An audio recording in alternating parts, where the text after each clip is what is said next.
जय हिंद, जय भारत। आप देख रहे हैं द सोशल एक्टिव मीडिया और ग्राम स्वराज 24 न्यूज। अभी हम पश्चिमी चंपारण के सिकटा प्रखंड की समाजसेवी और युवा नेता जन स्वराज के अतुल रहमानी जी के हम ऑफिस में हैं और हम बातचीत करेंगे बिहार के राजनीति पे। चूँकि बिहार के जो राजनीति रहा है वो बीजेपी, जेडीयू और आरजेडी के इर्द गिर्द घूम रहा था, लेकिन इसी बीच जन स्वराज के जो प्रशांत किशोर हैं वो एंट्री किए हैं, तो थोड़ा सा बिहार का जो समीकरण है, राजनीतिक जो समीकरण है वो बदल गया है। और चाहे जो उपचुनाव हो रहा है जिसमें प्रशांत किशोर भी अपने पार्टी उतारे हुए हैं, तो हम इनसे बातचीत करेंगे और जानने का प्रयास करेंगे जो बिहार में उपचुनाव हो रहा है तो प्रशांत किशोर कैसे फेस करेंगे, कैसे वोटर को अपने ओर करेंगे। हाँ सर, आपको स्वागत है चैनल में।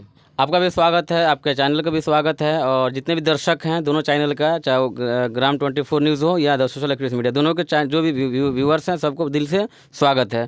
जैसे आपने बिहार की राजनीति की बात की है, हम लोगों ने लालू यादव को भी देखा है, हम लोगों ने नीतीश कुमार को भी देखा है, अभी गठबंधन की सरकार को हम लोग देख रहे हैं। लेकिन कहीं से मतलब ऐसा नहीं लगता है कि जनहित में ये जो लोग हों, मतलब ज़्यादातर काम किए हों। तो इसलिए प्रशांत किशोर ने सोचा क्यों ना मतलब जो है गांव के लोगों को से मिला जाए, गांव के लोगों को जो क्या समस्या है उसको सुना जाए। और उन्होंने जो है अपनी टीम के साथ जो है 2 साल तक जो है पद यात्रा किया। और पद यात्रा करने का जो उद्देश्य था ये जानना था कि घर घर हम जाएं और घर घर में क्या समस्या है, गांव गांव में क्या समस्या है उसको हम जानने की कोशिश करें। और प्रशांत किशोर बिल्कुल यही काम किए, घर घर गए और घर घर जा कर के जो समस्याएँ थी उनको उन्होंने सुना और जाँचा। देखिए जो जितने भी बड़े बड़े लीडर्स हैं, जो नेता लोग हैं, आपको देखेंगे ये जो जेट में विमान में चलते हैं, एरोप्लेन में चलेंगे, हेलीकॉप्टर से, हवाई जहाज से लोग उड़ेंगे। लेकिन एक बड़ा नेता जिसके पास पैसा की कोई कमी नहीं, पैसा मतलब है, मतलब एक नेता जो भी होता है उसके पास पैसा होता है, लेकिन इसके बावजूद जो है वो घर घर जाकर दौरा कर रहा है, घर घर की जो स्थिति को जान रहा है। तो आप ये मिला सकते हैं कि वो नेता जो है अपने लिए नहीं लड़ रहा है, बल्कि वो समाज के लिए लड़ रहा है, वो गरीबों के लिए लड़ रहा है। जो गरीबों को शोषण किया जा रहा है, जो अत्याचार किया जा रहा है एसटी और एससी और ओबीसी पे, और इस तरह से वो लड़ रहा है ताकि जो इनको शोषण ना किया जाए और सभी को अधिकार बराबर दिया जाए। जैसे जन स्वराज का मालूम, इसका मतलब ही होता है जन स्वराज मतलब जनता के राज।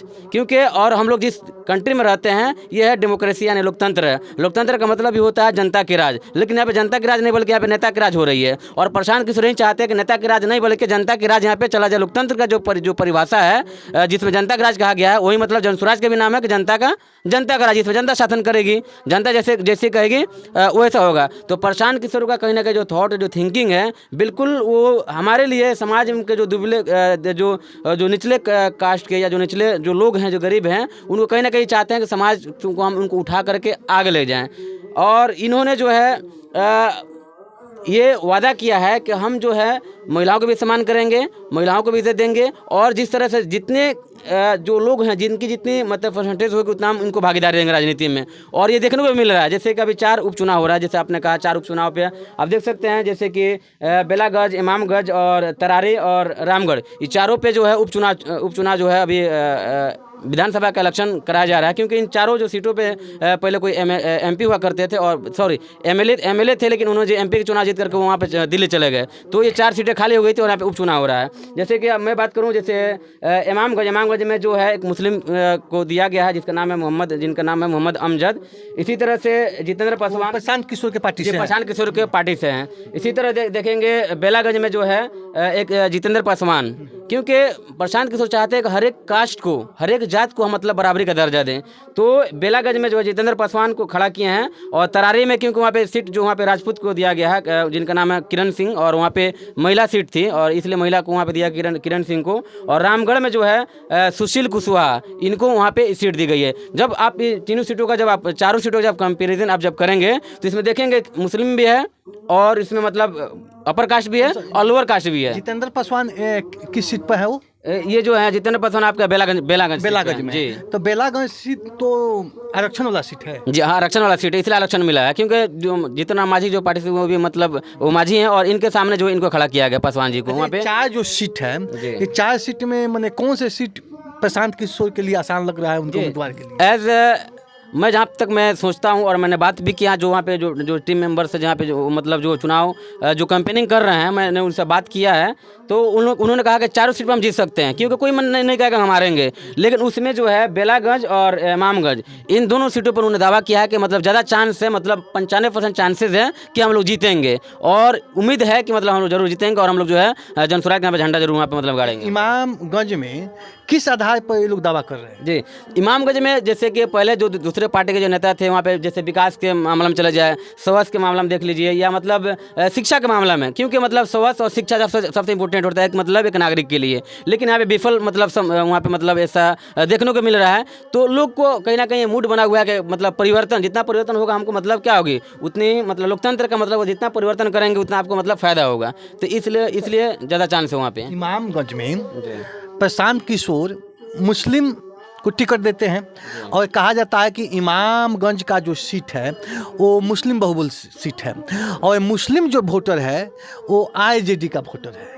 नहीं, इस पर तेजस्वी यादव, उनके पिता पहले श्री लालू प्रसाद यादव दावा करते थे, और वास्तव में मुसलमान आरजेडी के साथ थे और है भी। तो मुसलमान वोटर क्या प्रशांत किशोर को एक्सेप्ट करेंगे वहाँ पे, आपको लगता है? जी बिल्कुल, मुसलमान कैसे उसको मतलब लोग एक्सेप्ट? हम यही पहले आपसे सर बोले हैं कि जैसे देखिए लोकतंत्र में होता है जितना परिवर्तन कीजिएगा उतना आपको मतलब फ़ायदा मिलेगा। और लोगों ने कहीं ना कहीं ठान लिया है कि जो है 15 साल लालू यादव की भी सरकार रही है, और ये शायद 4th टर्म है किनका, नीतीश कुमार का है। लोगों ने सबको देख लिया, लोग जो है उगता गए हैं। ये मत देखिए, सिर्फ मुसलमान की बात नहीं कीजिए, इमाम जो इमामगंज में है, मुस्लिम के साथ साथ जो अदर कास्ट के लोग वो भी मतलब जनसुराज की तरफ मतलब उनका मतलब कहीं ना कहीं रुझान है। और मुस्लिम जो है आरजेडी का मतलब सपोर्टर इसमें कोई मतलब आपत्ति की मतलब बात नहीं है, मुस्लिम सपोर्टर है मतलब उनका आरजेडी का है। लेकिन कहीं ना कहीं मुस्लिम सपोर्टर ने भी मतलब अपना जो है ख्याल बदल लिया है कि एक बार जो है जनसुराज को भी मौका दिया जाता है कि जनसुराज जो आए तो हमारे लिए मतलब कुछ ये कर सकते हैं। लेकिन मुस्लिम बहुबुल क्षेत्र रहने के कारण ही मुस्लिम को टिकट प्रशांत किशोर दिए हैं। नहीं, और मुस्लिम का विश्वास कहा जाए तो आरजेडी पे है, और आरजेडी मुस्लिम के पक्ष में कहीं भी बयान भी देते हैं लोग, बोलते भी हैं लोग, और कहा जाए तो मैंने जोड़ने के बाद आरजेडी करती है। तो प्रशांत किशोर किस आधार पर वहाँ पर मुसलमानों को अपने कर लेंगे? क्या किसी मुस्लिम को वोट दे देने, टिकट दे देने से मुस्लिम वर्ग का थोड़ी साथ में आ जाएगा, आपको लगता है? देखिए, जैसे कि मैंने आपसे पहले बता दिया है कि प्रशांत किशोर का ये मोटो है, उनका कहना है कि हम जितना जिसकी मतलब परसेंटेज होगा उतना हम आपको भागीदारी देंगे। जैसे मुस्लिम 20% है तो 20% को सीट भी मिलना चाहिए। तो जब हम दूसरे पार्टियों से जब हम इसका कंपेरिजन करते हैं, तो जैसे मुसलमान मत समझ लीजिए कि 20% है, तो अगर निकाल लीजिए, अगर जैसे 243 सीट है तो कम से कम 45 के आसपास में कम से कम मतलब मुस्लिम को मतलब टिकट देना चाहिए। जब आप देखेंगे तो कोई भी पार्टी जो है 45 जो कैंडिडेट नहीं उतारती है। तो ये भी हो सकता है कहीं ना कहीं मतलब ये जो फैक्टर जो है काम आ जाए प्रशांत किशोर की तरफ लोग जो है मतलब फैक्टर की ओर प्रशांत किशोर जा रहे हैं।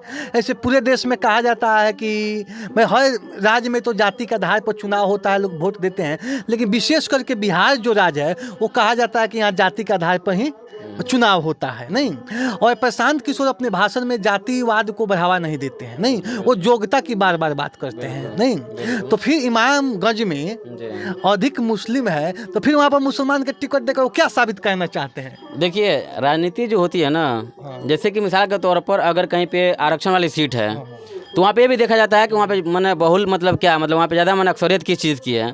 तो वहाँ पे अगर मुसलमान वोटर्स ज़्यादा हैं, और मैंने आपसे कह भी दिया कि जैसे 4 सीट है तो 4 सीट में एक मुसलमान का भी मतलब फ़र्ज बनता है, मतलब उनके मतलब कॉल के हिसाब से उन्होंने जैसा कहा है। तो इसलिए उन्होंने सोचा कि एक मुसलमान को देना भी ज़रूरी है, और वहाँ पे बहुल मतलब मुसलमान बहुल इलाका है, तो मुसलमान अगर देंगे तो मुसलमान जो उनकी तरफ जाएंगे। लेकिन मैं एक भी बात कह दूँ, कोई ज़रूरी नहीं कि मुसलमान अगर सीट कहीं पर अगर दे जा रहा है, मतलब कोई पार्टी दे रहे मुसलमान को, तो जरूरी नहीं कि मुसलमान जो है सारा मुसलमान जो है उसको मतलब वोट दे देंगे। या कोई मतलब कोई अगर हिंदू बहुल क्षेत्र है तो अगर कोई कैंडिडेट जो हिंदू को खड़ा कर देता है तो सारे हिंदू उसको मतलब दे सकते हैं। नहीं, मतलब कुछ जो भी पढ़े लिखे शिक्षित लोग हैं मतलब अपना दिमाग लगाएंगे, देखेंगे कौन हमारे लिए मन बेहतर है। मैं बार बार आपसे कह रहा हूँ कि मतलब परिवर्तन जरूरी है, लोकतंत्र में जितना परिवर्तन होगा उतना सही होगा। चाहे किसी परिवर्तन होना जरूरी है, ठीक है, लेकिन जिस धुरी पे आरजेडी घूम रही है, नहीं, और जेडीयू घूम रही है, चाहे बीजेपी घूम रही है, उसी आधार पर तो प्रशांत किशोर भी घूम रहे हैं। जहाँ मुस्लिम बहुल क्षेत्र तो वहाँ हिंदू को क्यों नहीं टिकट दिए कि मुसलमान को दे दिए? वही तो हम बात करें, जैसे कि इस सबका ही मतलब ये रहता है कि अगर मुस्लिम को वहाँ पे देंगे, हर जगह कहीं ना कहीं सबके अंदर ये है कि जात पात, विशेष करके आरजेडी में संडमाजी करना चाहते हैं प्रशांत किशोर। हाँ, और इसीलिए कहा जा रहा है कि बीजेपी के बी टीम में, क्या ये बात सही है? देखिए, बीजेपी की बी टीम तो हमको लगता है इसको भी बोला जाता है, किसको, असदुद्दीन ओवैसी को बोला जाता है बीजेपी की बी टीम। तो इस तरह से जो लोग इस तरह से मतलब जो डरे हुए हैं, जो लोग डर जाते हैं ना, डरे हुए हैं ना, वो लोग इस तरह से अराजकता फैलाते हैं लोगों में, इस तरह मैंने गलत जो निगेटिव फैलाते हैं कि बीजेपी का बी टीम है। अगर कुछ भी हो, मैं कहना चाहता हूँ, अगर इंटरनली इंसान कुछ भी है तो उसको हम तो जानते नहीं है ना कि इंटरनली आपके अंदर क्या चला, कोई नहीं जान रहा है, लेकिन आदमी एक्सटर्नली देखता है कि ऊपर से इंसान क्या है। तो इंटरनली अगर क्या प्रशांत किशोर क्या है या को का, उसको मतलब कोई मतलब नहीं है। लेकिन अगर एक्सटर्नली अगर बढ़िया काम कर रहा है प्रशांत किशोर और मुसलमानों के हक की बात कर रहा है और सभी के हक की बात कर रहा है, तो उसमें मतलब उसमें बी टीम की बात कहाँ से आ गई? एक और सवाल है आपसे, ये जो 4 उपचुनाव हो रहा है अभी बिहार में, तो एक तरफ देखा जाए तो जन स्वराज के लिए दरवाजा बंद और खुला। अगर 4 उपचुनाव में अगर प्रशांत किशोर की पार्टी जीत जाती है तो बिहार के लिए तो दरवाजा खुल जाएगा। अगर चारों सीट मैंने नहीं निकाल पाते हैं तो हमको लगता है कि बिहार की दरवाजा प्रशांत किशोर के लिए बंद हो जाएगा। बंद मैंने होने का मतलब है कि लोग समझ जाएंगे अभी ये सक्सेसफुल नहीं होने वाले हैं। आपको क्या लगता है कि ये चारों सीट पर प्रशांत किशोर का मैंने लीड हो जाएगा? जी, लीड की तो मैंने बात कर दिया, लेकिन अगर बाय द वे अगर वो मतलब अगर इनके जो मतलब जो विधायक अगर हार जाते हैं तो इसका मतलब ये नहीं कि उनका जमाना जब्त हो जाएगा, या मतलब कि कुछ ना कुछ तो संदेश जाएगा जनता के बीच में, क्योंकि पूरे बिहार के जो लोग हैं, वोटर हैं, नहीं वो सभी कोई उपचुनाव इसीलिए टफ हो गया है। उपचुनाव बिहार के राजनीति का आजकल धुरी बन गया है। इस बात को समझिए आप। समझ रहे हैं। नहीं, चार जो उपचुनाव हो रहा है, इसी से 2025 का बुझे कि जनता बुझे कि अपना भविष्य तय करेगी। ये तो बहुत बड़ी समस्या है। नया पार्टी है प्रशांत किशोर को। सबसे पहले मैं बता दें, जैसे उपचुनाव जो हो रहा है, तो ये उपचुनाव ये फैसला नहीं कर देगा कि माना जो पार्टी का मतलब वकार रहेगा कि नहीं रहेगा। क्योंकि देखिए उपचुनाव हो रहा है, समझ लीजिए 1 साल के लिए हो रहा है, क्योंकि 25 में फिर चुनाव होना है। तो 1 साल के लिए अगर कोई किसी हो सकता है किसी का माइंड ना बने, सोचे कि फिर अगला बार जब आएंगे दे चाहेंगे। और ये कोई जरूर नहीं है कि अगर 4 सीटों पर उपचुनाव जो अगर प्रशांत किशोर की मतलब पार्टी अगर लड़ रही है, अगर हार जाती है तो जरूर नहीं है कि मतलब आगे भी चल कर हार जाएगी। क्योंकि हर एक एरिया का अलग अलग मतलब वोटर्स होते हैं। हो सकता है उस एरिया में मतलब प्रशांत किशोर पसंद करने वाला दूसरे एरिया में हो, ऐसा भी तो हो सकता है। जैसे बीजेपी है या दूसरी अदर जो पार्टियां हैं, कोई जरूरी है कि थोड़ी हर जगह से जीत जाती है। जैसे अभी कांग्रेस की हम बात करेंगे, जैसे कि लोकसभा का जो चुनाव हुआ था तो गुजरात में और बहुत जगह पे जो है मतलब उसकी सीटें भी नहीं निकली थी। तो क्या मतलब उसका मतलब क्या होगा, मतलब उसका पार्टी खत्म हो जाएगी? नहीं, आप भी जन स्वराज के उत्त क्लब के लीडर हैं जी। और कहा जाए तो जितने भी मैंने यहाँ के युवा जो लोग हैं वो प्रशांत किशोर से जुड़े हुए हैं, अगर वो चुनाव हार जाते हैं तो उसका असर आप लोगों पर भी पड़ेगा और जनरल लोग पर भी पड़ेगा। क्योंकि सब कोई जिस पार्टी में रहता है तो चाहता है कि हमारा पार्टी जीते, नहीं। और 2025 के पहले चुनाव हो रहा है, अगर वो सीट वहाँ पर निकाल लेते हैं तो कहीं ना कहीं आप लोग को भी उत्साह होगा। बिल्कुल होगा कि जन स्वराज के नेतृत्व में पार्टी विकसित हो रही है, हम लोग का भी भविष्य, चाहे जनता की भी भविष्य आगे बढ़ सकती है। लेकिन ये 4 चुनाव जो कहा जाए तो प्रशांत किशोर के लिए बिहार में दरवाजा खोलने का और बंद करने का दोनों नहीं साथ साथ लेकर आया। ये कोई फैसला नहीं कर पाएगा। ये जो 4 जो सीटें हैं ये फैसला नहीं कर सकता है कि मतलब कि जो प्रशांत किशोर के आगे मतलब लीड करेंगे कि नहीं करेंगे। इससे कोई मतलब नहीं है। देखिए इससे पहले जो हमारे आफाक सर हैं जो एमएलसी में खड़ा हुए थे, उस वक्त मतलब पार्टी का सहयोग था, मतलब पार्टी उस वक्त नहीं बनी थी लेकिन पार्टी ने पूरा सहयोग किया, उनकी जीत हुई थी। एक चीज़ और टफ है, प्रशांत किशोर इमामगंज से मुस्लिम उम्मीदवार देते हैं जी। और मुस्लिम बिहार में जितने भी मुस्लिम हैं तो आरजेडी के साथ हैं और मुस्लिम वोटर पर ही उनका सेंधमारी चल रहा है। अगर इमामगंज का सीट प्रशांत किशोर निकाल लेते हैं तो बिहार में ये चीज़ मान लिया जाएगा कि बिहार के जो मुसलमान हैं वो प्रशांत किशोर को कहीं ना कहीं एक्सेप्ट कर लिया है। अगर इमामगंज का सीट प्रशांत किशोर अगर हार जाते हैं, उनके उम्मीदवार वहाँ से हार जाते हैं, तो बिहार के पूरे लोग कहेंगे कि भले प्रशांत किशोर सेंधमारी कर रहे हैं लेकिन मुसलमान जो है वो आरजेडी को अभी नहीं छोड़ा है। ये तो क्लियर हो जाएगा। हम पहले भी कहे हैं कि देखिए 4 सीट या 2 सीट ये फैसला 4 सीट पर नहीं, इमामगंज पे बात ठीक है। 1 सीट फैसला कभी नहीं कर सकती है कि मतलब पार्टी के मतलब आगे की इज्जत मिलेगी कि क्या मिलेगी। 1 सीट से कोई मतलब नहीं होता है। हम आपसे एग्जाम्पल दे के बताए हैं, जैसे कांग्रेस जो है बहुत सारी जगहों पे जो है उसको 1 सीट नहीं मिली, पूरे राज्य में 1 सीट भी नहीं मिली अभी लोकसभा में। तो क्या कांग्रेस को वजूद नहीं ना खत्म हो गया? और बहुत सब जगहों पे जाएंगे तो बीजेपी बिल्कुल सुने रही थी, क्या बीजेपी को वजूद खत्म हो गया? तो अगर 1 सीट बाई दो अगर कहीं पर अगर निकाल भी लेती है तो उससे तो उत्साह तो मिल नहीं करेगा, सारे लोगों मत होगा कि हाँ मतलब जीत गए। लेकिन अगर बाई दो अगर हार जाती है, मतलब ये जन स्वराज पार्टी अगर हार जाती है, इससे मतलब ये नहीं होगा कि मतलब उनके मतलब खत्म हो गया कि मुस्लिम वोटर उसको फिर वोट नहीं देंगे। इससे मतलब ये फैसला नहीं कर पाएगा ये। नहीं, इसका असर 2025 पर पड़ेगा। ऐसा मैं समझता हूँ कि नहीं पड़ेगा, एक सीट से कुछ नहीं होने वाला है। नहीं तो इमामगंज में तो मुस्लिम वोटर ज़्यादा है और इमामगंज में प्रशांत किशोर मुस्लिम उम्मीदवार बनाते हैं। अगर सारे मुस्लिम जो है, सारे मुस्लिम ना आरजेडी के सपोर्टर हैं, ना जनसुराज के सपोर्टर हैं।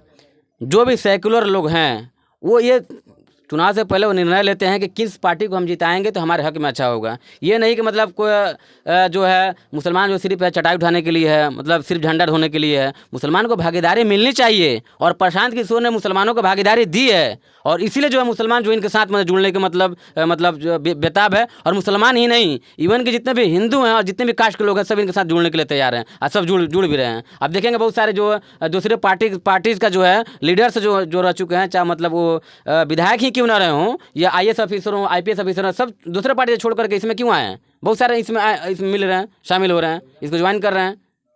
तो इमामगंज का जो सीट है और 4 जो उपचुनाव हो रहा है 2025 का एक रास्ता तय करेगा और बिहार के लिए एक बहुत बड़ा मैसेज है वोटर के लिए। नहीं, सब प्रत्येक पार्टी के वोटर के लिए एक बहुत बड़ा मैसेज है।